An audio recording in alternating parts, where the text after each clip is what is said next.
Creepypasta time. I'm an office tech at a company that works with NASA. I should have never looked through their secret archive. I don't work for NASA. I'm a lowly office tech at a company affiliated with NASA. We store data off-site mostly concerning their many, secret unmanned missions to the moon, including the countless ones that took place in between the Apollo launches. There are regular landings, even today. As you can imagine, we're not on the books. Still, we are a necessary facet of the Space Administration's delicate infrastructure. Now that you're up to speed with where I work, I can tell you about the room.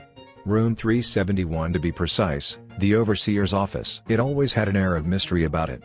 I, and other staff members, had been inside before, tasked with leaving behind flash drives filled with sensitive information for the overseer to upload to our database. You see, the sole computer in that room is an offline archive containing almost every one of NASA's dirty little secrets. Stuff that we can't risk getting out in the event of a data breach. If anyone were to hack our online mainframe, they would only find decoy files, outlying pieces of data that have already been in the public's eye. Most of the information I dealt with amounted to mundane statistical analyses. The real interesting, controversial stuff was sent directly to the overseer, bypassing the prying eyes of entry-level employment. That brings us to yesterday. It was a normal drop-off assignment. Bring the flash drive to room 371, leave it on the desk, and shut the door on your way out. I had done it countless times before. This time, however, was a little different. After placing the drive on the desk, I noticed a faint glow on the wall behind it. The computer was on. This was strange. It was always shut down by the overseer after a data dump. The only times I had ever seen it turned on were days when he was in there, still working. I admit, my curiosity got the better of me. With a slight spike in adrenaline, I walked around the desk and sat at the chair, ready to take back at least one mystery to the hive mind on the main floor. The convenience in this moment cannot be understated. I later discovered that the overseer was sick and had rushed to the bathroom, where he remained for at least 40 minutes. Not only was the computer on, but it was unlocked. Even our personal workstations required a series of passwords that changed daily. Passwords we had to spend the first 10 minutes of any given workday decrypting. This was the one and only chance I had to placate my curiosity and dig for the buried treasures of NASA. I knew there just had to be something in the confines of our database that would elicit a gasp or mouth drop. Something I would remember for the rest of my years. In settling in at the desk, my heart pounding at the thought of the overseer's return, I noticed the computer was calibrated just like the rest of our PCs. Because of this, I knew just what folders to open and what digital stones to turn on my hunt for secrets. Most files were your run-of-the-mill storage vessels, data pertaining to the boring truths of the trade, statistics and physics predictions. After a few minutes of searching, I almost called it quits, but one document caught my eye. It was titled Project Barry Let's See. This was what I wanted. A classified NASA project, never before released to the public. In this moment, secrets were revealed to me. Ones I soon wished I had never unearthed. As is common with these types of documents, the jargon was very straightforward and low on description. As such, I had to piece together bits of information to form a clear picture of the proposal and subsequent missions that apparently started at the turn of our current century. What I discovered did indeed elicit a gasp. It also made my skin crawl. Project Barry Let's See was, ironically enough, a fail-safe against information leaks. It implemented the pre-existing infrastructure of NASA's unmanned missions to dispose of cracks in the system. That is, individuals likely to come clean about privileged information. Yes, you heard right. Individuals. NASA was killing off would-be whistleblowers to protect their assets. The initial proposal called for sending the bodies into deep space, but too many unknown variables presented themselves. If even one probe was knocked back to Earth by an asteroid or unforeseen space event, the entire operation would be done for, especially if it landed in enemy territory. At that point, another country could use it to blackmail our government for aid and financial gain. Burying the bodies on the moon prevented this, and eliminated all potential evidence tying anyone to the crime. The people who vanished made up a very small portion of NASA, so the ratio of missing persons in relation to their workforce was barely disrupted, deflecting any potential suspicion. After a rigorous sterilization procedure, the bodies are stuffed into the hollow spaces of the previously unmanned probes. Once they reach the lunar surface, they are collected by rovers, of which there are many more than you're aware of, and buried in the craters of a specific section of the moon's dark side. In other words, mass graves. The rovers later collect samples to determine the long-term effects of the soil on human decomposition. This was not the purpose of the project, just an added benefit. I was floored. This document was not what I expected. I couldn't believe this sort of thing would happen in our country, and at NASA of all places, an organization I was involved with. After closing the file and navigating back to the home screen, I left room 371 and shut the door, my worldview shattered. Upon returning to my workstation, my coworker, Bill, questioned me. "Jack, where were you? Did you hear the overseer retching in the bathroom? Poor guy has that stomach bug that's been going around." I politely nodded but offered no response to the initial query, still shaken. Bill buried his face back in his work. Eventually, the overseer returned, the sound of room 371's creaky iron door slamming shut behind him as he resumed work at his desk.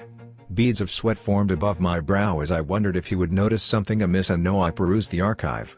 My heart began racing as the paranoia took hold. I had to tell someone about my discovery. Perhaps I misinterpreted the information. Maybe Bill could put my mind at ease. He was a nice guy.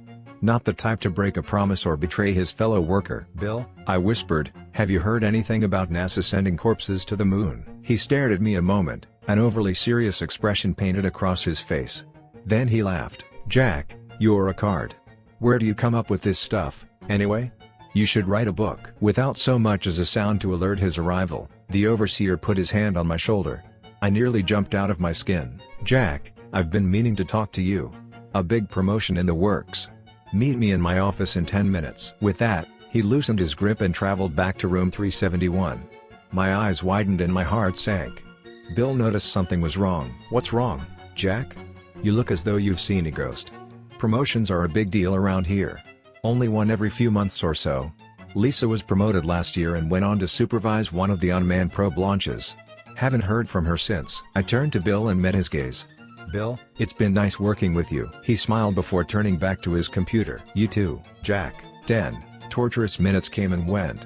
I hesitantly made my way to room 371 and slowly opened the door. The overseer gestured for me to come in. "Have a seat, Jack. And close the door." I unwillingly obliged. The thought of making a run for it crossed my mind, but I knew the security detail at the front gate would stop me. Drawing attention to myself would only serve to expedite my demise. "So, what is this about?" I asked, my breathing now labored and sporadic. "Like I said before, it's a promotion. NASA is recruiting from its affiliate outfits to supervise some of their unmanned launches. You've been selected." I tilted my head in disbelief. "But sir, why me? I haven't done anything to warrant such a promotion, to my knowledge." He grinned. "That's where you're wrong, Jack. We've been watching you. We know what you did. You can't deny it any longer." With a wicked smile, he stood up from his desk and walked over to me, his arms outstretched in my direction. His shadow covered the entire room.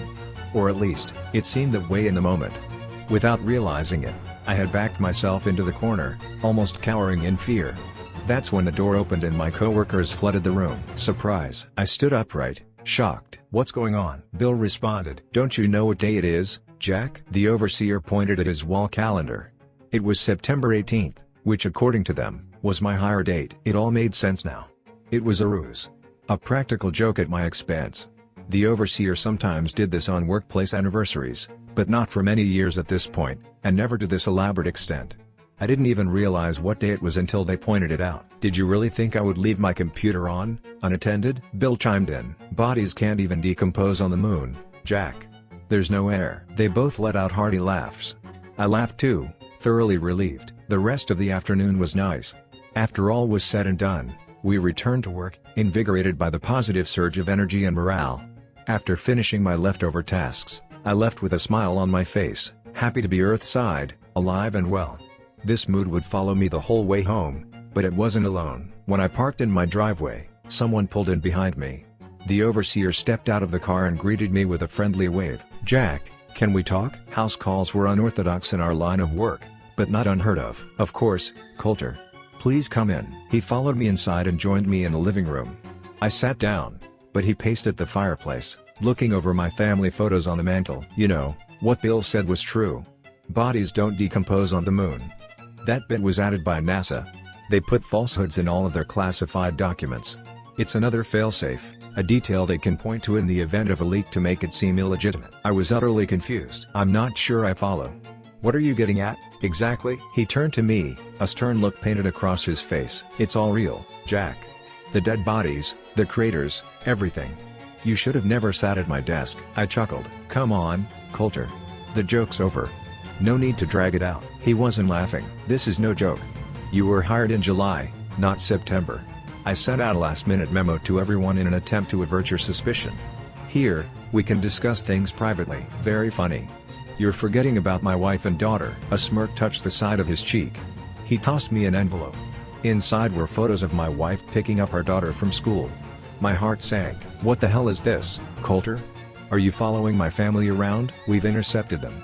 Let's just say they'll be late getting home tonight. The gravity of the situation was beginning to sink in.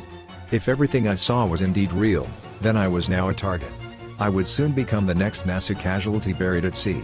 If I didn't escape and get help, Charlotte and Leslie would never be saved. My eyes darted for the door. Coulter noticed. I wouldn't run if I were you. I didn't come alone. My blood boiling, I was tempted to lash out in anger. Don't worry. They're safe. I remained silent, but livid. There are things in the universe you can't begin to understand. Things not only above your pay grade, but above your understanding. Things human words could never hope to describe. Human? I asked, perplexed by the wording. Yes, Jack. Let me show you. What happened next was enough to put my mouth on the floor. Using his right hand and a single circular motion in the air, Coulter opened up a portal. A fucking portal, one that seemed to connect my living room to the moon. I could even see Earth off in the distance. What in God's name is that? I shouted. Come, Jack. Get a closer look. As his hostage, I had no choice but to humor his demands. Upon stepping up to the void, still frazzled, I saw it. A crater, filled to the brim with corpses. Why? Why are you showing me this? I asked in a shaky voice. Just watch, Jack. I looked back to the scene and noticed something at the edge of the crater. 3 shadowy figures, far too tall to be human. They extended their arms and a glow rained down from the space above the crater. The corpses. They moved. I watched in horror as the bodies were reanimated, but these were not living things. They were shells controlled by a puppeteer, bent to its sinister will. The 3 shadows became one and formed an archway, a blinding brightness pouring out from within. One by one, the corpses walked into the light until, finally, the crater was emptied. Then, the light dissipated, and the shadows spun in unison, taking off at great speed into the abyss of deep space. With another wave of his arm, Coulter closed the portal. I was speechless. You see, Jack, Project Burial at Sea is more than a safety measure. It's a necessary sacrifice to them. So, all those bodies? I asked. No. Only some were would-be whistleblowers. The rest, John and Jane Does, left at morgues across the country with no relatives to claim them. Where did they take them? I asked. To the place where they live. There, they are forced to build. Stuck in the space between life and death for an eternity, slaves of an alien race. It's a truly terrible fate. We would all be there right now, if not for the deal we struck back in 1947. These creatures don't bode well in our atmosphere. We placate their every need to keep them from developing a technology capable of mitigating the effect our air has on their bodies and spacecraft. I couldn't believe it. Everything I knew up to that point was a lie. Coulter walked to the door. I like you, Jack. That's why I'm telling you all of this. I want to keep you on. You're a good man, and a good worker. If you don't want to end up like the poor souls up on that hunk of space rock, you'll keep your mouth shut. I heard a car pull in outside. Looks like your wife and daughter are home. We just took them out for ice cream. Before closing the door on his way out, the overseer turned back with a smile. See you on Monday, Jack.